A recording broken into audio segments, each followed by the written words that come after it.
تعالوا نعمل مع بعض النهارده اجمل وصفه لكوكيز الشوكولاته او بديل كوكيز العبد اللي بنشتريه من بره على طريقتي الخاصه وبمقادير مظبوطه جدا من غير ما نستخدم مضرب، وعلى ايدينا بس هنطلع كيلو كوكيز من كوبايتين دقيق. ده غير كمان اني هقول لكم ازاي تقدروا تتحكموا في القوام بتاعه على حسب ذوقك انتي وذوق ولادك. نركز مع بعض بقى في المقادير وطريقه العمايل. معايا كوبايه من الزبده بدرجه حراره الغرفه، بس انا مش عايزاها مايله للسايحين قوي، انا عايزاها تكون لسه ماسكه نفسها شويه. واقدر استخدم هنا سكر باودر او سكر حبيبات على حسب المتوفر بالنسبه لي. كوبايه من السكر، يزيد شويه او يقل شويه حسب الرغبه. انا السكر بالنسبه لي الكوبايه هيطلعه مظبوط جدا جدا. هنضرب بقى السكر مع الزبده كويس قوي لحد ما يتجانسوا مع بعض، ولو سكر حبيبات يكون داب كويس جدا. بعد ما بوصل للقوام ده في النعومه بحضر تلت كوبايه من الزيت النباتي، اي نوع زيت نباتي متوفر عندي اقدر استخدمه.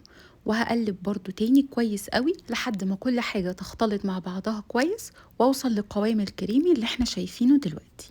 هستخدم بيضاية واحدة بس بدرجة حرارة الغرفة، يعني اكون مطلعاها قبلها شوية من التلاجة، وفانيليا باودر او سايلة مش هتفرق معايا في الوصفة. واقلب تاني كويس جدا لحد ما هوصل برضو للقوام اللي انا شايفاه ده. خطوات ضرب المكونات السائلة وخلطها مع بعض مهم عندي لنجاح الكوكيز. كوبايتين من الدقيق مش همليهم على الاخر، رشة بسيطة بايدي من الملح، معلقة حليب بودرة اختياري، نص معلقة صغيرة بيكنج باودر، ودي المواد الجافة بتاعتي. هخلطهم مع بعض واسيبهم على جنب. معلقتين كبار مليانين جدا من الكاكاو، اي نوع كاكاو خام متوفر عندي. كده انا سهلت على نفسي الشغل ومحضره كل المكونات بتاعتي. هضيف المكونات الجافه على الخليط السائل اللي احنا لسه عاملينه، بس هنخل كويس قوي عشان اضمن ان مفيش اي كلكعات في العجينه، ويبقى عندي قوام عجينه ناعم يسهل عليا التشكيل. هخلط بقى كويس قوي وبهدوء كده، هلاقي العجينه بتتلم في ايدي بكل سهوله لحد ما تتلم كلها مع بعض كويس جدا، واوصل عندي للقوام ده عجينة ملمومة كويس وفي نفس الوقت بتلزق سنة صغيرة خالص. ده القوام المطلوب بالنسبة لي، واللي هيطلع الكوكيز مقرمش من بره وفيه سنة طراوة كده من جوه. طيب عايزاه كله مقرمش من بره ومن جوه، معايا اضافة لحد معلقتين من الدقيق. هزود رشة دقيق والم العجينة شوية كمان، واخد بالي كويس جدا ان انا منشفش العجينة مني.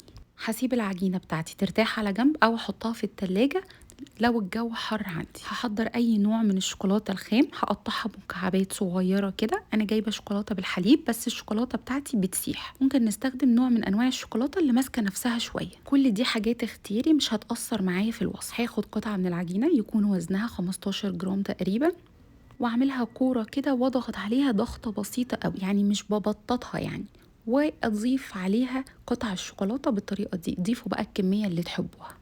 هحضر صينية بتاعتي تكون تقيلة وبتتحمل الحرارة عشان ما تلسعش الكوكيز او تديله لون من بره ولسه ما استويش كويس وخد القرمشة المظبوطة من جوه. نيجي بقى لطريقة التسوية. هسخن الفرن كويس جدا على درجة حرارة 170 او 160 على حسب طبعا الفرن بتاعي حامي قد ايه. وهدخل الصينية في الرف اللي في النص تلت ساعة تقريبا بالظبط، وبعدين ههدي النار على 150 وهسيبها تقريبا 10 دقايق لربع ساعة كمان عشان تستوي من جوه كويس جدا وتاخد القرمشة المطلوبة من جوه. بطلع الصينية ما بلمسهوش خالص لحد ما بيبرد كويس جدا. وده الفرق عندي ما بين الاتنين كوكيز اللي زودت عليها الدقيق. هنلاقيها ماسكه نفسها شويه وما فردتش قوي في الفرن زي الصينيه الاولانيه. بعد ما الكوكيز يبرد خالص اقدر ان انا احطه في علب بلاستيك محكمه الغلق او اي علبه صفيحه عندي من بتاعه البسكوتات، ويقعد عندي اطول فتره ممكن. شوفوا قد ايه الكوكيز غنيه ومظبوطه قوي تسويتها من جوه ومن بره، قرمشتها كده جميله وفيها نعومه وطراوه ما تتوصفش. تقدروا ترصوها في علب وتقدموها هدايا لحبايب. انا كده خلصت وصفه الكوكيز بتاعتي النهارده خلاص، متاكده من سهولتها وبساطتها وقد ايه فتحت نفسكم عليها. هتقوموا تجربوها. الف هنا وعافيه على قلبكم وقلب ولادكم مقدما، ومع الف سلامه.